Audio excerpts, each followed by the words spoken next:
Hello दोस्तों, कहानी की शुरुआत होती है और हमें एक ऑर्केस्ट्रा शो दिखाया जाता है। फिर हम देखते हैं कि एक बंदा अपना काम कर रहा होता है, लेकिन तभी उसके सर पे कोई बंदूक तान देता है। वो कहता है, तुम्हें किसने भेजा ये मैटर नहीं करता, तुम्हें जितने पैसे मिले हैं मैं उससे दुगने दूंगा।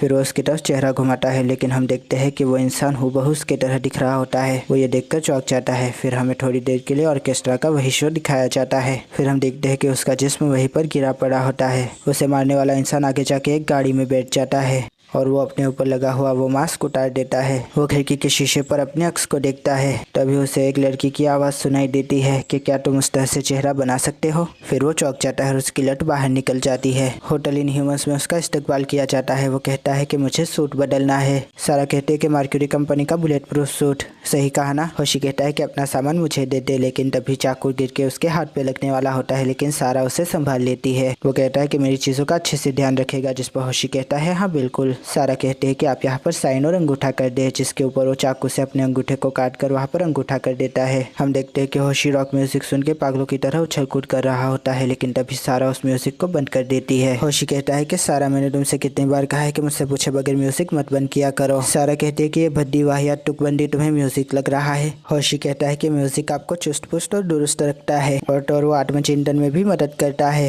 सारा कहते हैं कि मुझे इससे कोई फर्क नहीं पड़ता, ड्यूटी पे म्यूजिक अलाउड नहीं है। फिर सारा कहती है रॉक पेपर एंड सीजर। होशी फिर से हार जाता है। सारा कहते हैं कि कंपनी से बुलेट प्रूफ सूट आ चुका है, ये जाकर उनके कमरे में दे दो और ये सूट भी जाकर क्लिनिक डिपार्टमेंट को दे दो। होशी कहता है कि खून, सच में। सारा कहते हैं कि तुम्हें अभी भी इसकी आदत नहीं हुई। मुझे लगता है कि तुम हमेशा एक बच्चे ही रहोगे जो अभी अभी पेट से निकला है। आखिर तुम कब तक हसास और नादान रहोगे। होशी कहता है कि मुझे उन खलनायकों की आदत ना पड़े, यही बेहतर है। सारा कहते हैं रुक जाओ, खलनायक? तुमने कितनी आसानी से उन्हें खलनायक कह दिया। सच में तुम बहुत ज्यादा ही नादान हो। वो अपनी बच्चे की जान को बचाने के लिए खून कर रहे हैं। होशी इस बात पर थोड़ा मायूस हो जाता है, लेकिन तभी सारा कहते हैं कि ये सब कुछ बकवास है। असल बात तो यह है कि वो बस अपना खर्चा चलाने के लिए खून करते हैं। जिस पर होशी कहता है कि तुम बकवास करना बंद कर दो। सारा कहते हैं कि अपने हरीफ को हटाने के लिए उसकी हत्या करवाने के बारे में क्या ख्याल है। एक इंसान जो खून करता है उसका गुनाह कितना बड़ा होगा। तुम सच में नादान हो। इस दुनिया में इंसाफ उसकी बूंदों से भी कम मिलता है।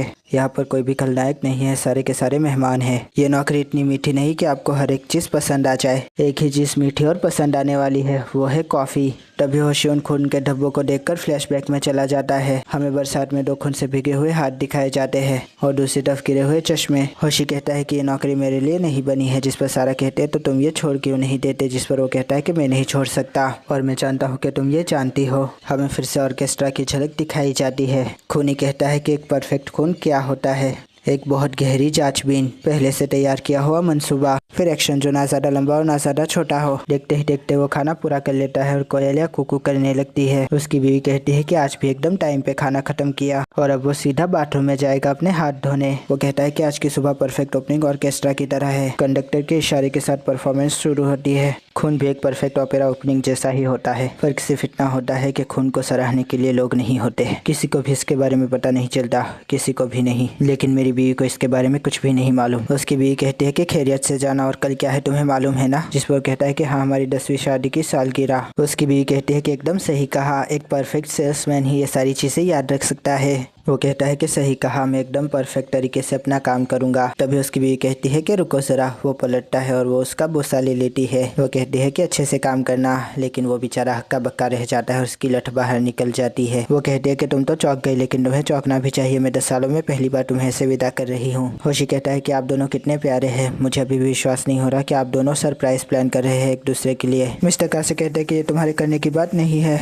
मैं अपना हर काम बड़े ही परफेक्शन से करता हूँ, लेकिन मेरी बीबी अस्मी, मैं उसे अभी भी नहीं समझ पाता। वो चाहती है कि मैं उसके साथ डांस करूं, जिसके ऊपर होशी कहता है कि इसीलिए तो मैं हूं। आप फिक्र ना करें, ये देखिए आपके होकाइडो ट्रिप की फोटोज। मैंने ये सब कुछ आपके मोबाइल में ट्रांसफर कर दिया है। आखिरकार मैं आपका पिट्ठू जो हूँ। जिस पर वो कहता है कि तुम्हारा शुक्रिया होशी। होशी कहता है कि 9 बजे के बाद आपको कामयाबी मिल जाएगी, इसलिए पार्टी सक्सेस की भी एक फोटो मैंने बना कर रखी है। तभी उसकी बीवी उसे मैसेज करने लगती है। पहले वे, फिर डी, फिर रिंग, फिर एनी, फिर वर्सरी, वेडिंग एनिवर्सरी और उसके बाद एक किस। ये मैसेज पढ़ के उसकी लट फिर से निकल जाती है, लेकिन होशी भी ये देखकर बहुत ज्यादा शर्मा जाता है। वो पूछता है कि होशी तुम्हें इसके बारे में कुछ मालूम है क्या। वो हर साल बड़े अजीब तरह से बर्ताव करती है। सच बताओ तो मेरी बीवी बहुत ही खौफनाक है। हमें उसकी पिछली एनिवर्सरी का सीन दिखाया जाता है। उसकी बीवी कहती है कि ये मैंने तुम्हारे लिए बनाया है, तो मेरे शोहर नामदार, क्या आप मेरे लिए तारीफ में तालियां बजाएंगे? जिस पर वो तालियां बजाने लगता है, जिस पर उसकी बीवी कहती है कि जोर से। तभी वो जोर से तालियां बजाने लगता है। वो कहती है कि देखो, सीधी आईब्रो वाला एक इंसान,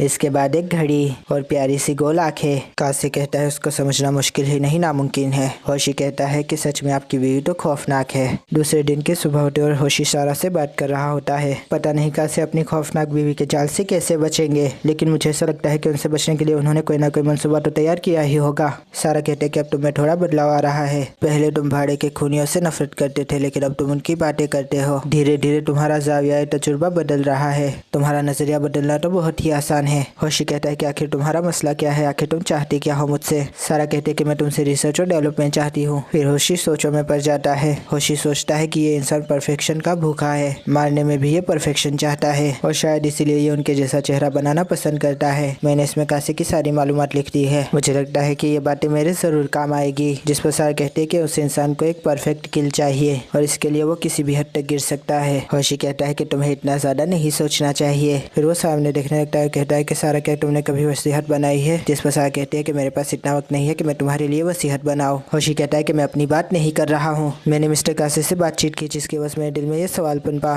वो कहते हैं कि तुम्हारा सिक्स सेंस कुछ बातें बता रहा है तुम्हें। जिस पर वो कहता है कि मुझे सीरियस लो, मैं तुमसे कुछ बातें करना चाहता हूँ, भला तुम मेरे जज्बातों को क्यों नहीं समझती? सारा कहते हैं कि मिस्टर काशी। जिस पर वो कहता है कि मैंने तो उन्हें नहीं देखा।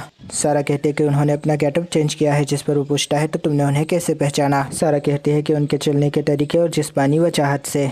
अक्सर आप किसी दूर खड़े इंसान को उसके चलने फिरने के तरीके से पहचान लेते हैं, फिर भले ही आपको उसकी शक्ल ना दिखाई दे। डीएनए, फिंगरप्रिंट, आई स्कैनिंग की तरह ही ये एक और फॉरेंसिक साइंस मेथड है। थोड़ा ध्यान दोगे तो तुम भी उन्हें देख पाओगे। होशी कहता है कि वो इंसान जिसने हवाई के कपड़े पहने हुए हैं। सारा कहते हैं कि हरगिज नहीं। हम देखते हैं कि एक बंदा फोन पे बात कर रहा होता है। हमारा धंधा दिन दुगनी और रात चौगनी तरक्की कर रहा है, ये हुई ना बात। फिर हमें मिस्टर काशी दिखाए जाते हैं। वो इंसान दूसरी जगह फोन करके कहता है कि एक बात सुनो, मेरा एक आदमी कल पकड़ा गया है, उसे आज ही आज छुड़वाना है। फिर वो कहता है कि तुम्हारा बहुत बहुत शुक्रिया।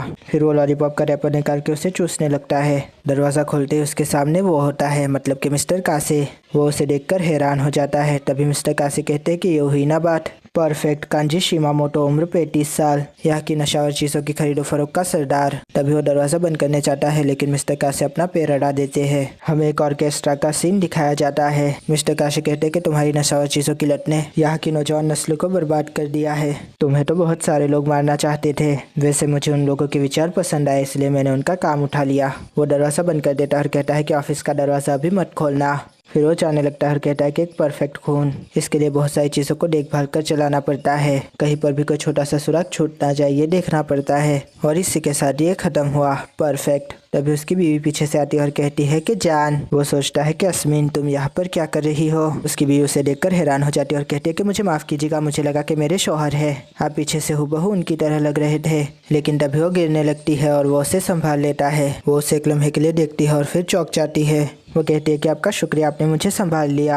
आज एक खास दिन है जिसकी वजह से मैंने केक लिया है। जिस पर वो सोचता है कि सही कहा, आज खास दिन है, आज हमारी शादी को 10 साल हो जाएंगे। फिर वो एक गली में जाने लगता है और होशी को फोन लगाता है। वो कहता है कि होशी, एक प्रॉब्लम आ गई है। लेकिन एक बंदा उससे टकराता है और वो होशी को और कुछ कहे उससे पहले उसका खून निकलने लगता है। हमें फिर से ऑर्केस्ट्रा का सीन दिखाया जाता है और उसका मोबाइल हाथ से गिर जाता है। वो इंसान कहता है, शिमामोटो, मेरी बेटी तो याद ही होगी तुम्हें, तुमने उसे नशा चीजों की लत लगा दी थी। अब अपने किए हुए पापों की सजा भुगतो जहन्नम में। इतना कह के वो वहाँ से चला जाता है। काशी कहता है कि शिमामोटो, ये तो आज का मेरा टारगेट था, ये कैसे हो गया, ये तो मेरा परफेक्ट प्लान था। तभी उसे अपनी बीवी की याद आती है। वो कहते हैं कोई बात नहीं, कभी पूरी मंसूबाबंदी करने के बाद भी चीज़ें परफेक्ट नहीं होती। सही कहा, मुझे याद आ रहा है 10 साल पहले भी वो दिन इतना ही गर्म था। हमें फिर से ऑर्केस्ट्रा दिखाया जाता है, लेकिन इस बार कंडक्टर की जगह खाली होती है। होशी और सारा वहाँ पर पहुँच जाते हैं। वो कहता है, दरबान, मैंने तुम्हें कब बुलाया, मुझे तो कुछ भी याद नहीं आ रहा। होशी कहता है कि हमें इन्हें होटल ले जाना चाहिए। सारा कहते हैं कि इनकी जल्द से जल्द ट्रीटमेंट करवानी होगी। मिस्टर काशी कहते हैं, हरगिज़ नहीं, अब मैं नहीं बच सकता, मेरी एक आखिरी ख्वाहिश है। होशी कहता है कि होटल इनह्यूमंस हर तरह की सर्विसेज को पूरा करती है। मिस्टर काशी कहते हैं कि मुझे मार दो। जिस पर होशी कहता है कि जरूर सर, हम आपकी आखिरी ख्वाहिश का एहतराम करेंगे। हमें फिर से ऑर्केस्ट्रा दिखाया जाता है और यहाँ ये एपिसोड खत्म हो जाता है। दोस्तों, आशा करता हूँ आपको ये रिव्यू पसंद आएगा। अगर पसंद आया तो लाइक कीजिए, शेयर कीजिए, सब्सक्राइब कीजिए। ज़्यादा पसंद आया तो कमेंट भी कीजिए। दोस्तों, थैंक यू, खुदा हाफिज़, अपना ध्यान रखिएगा, फिर मिलेंगे। Thank you.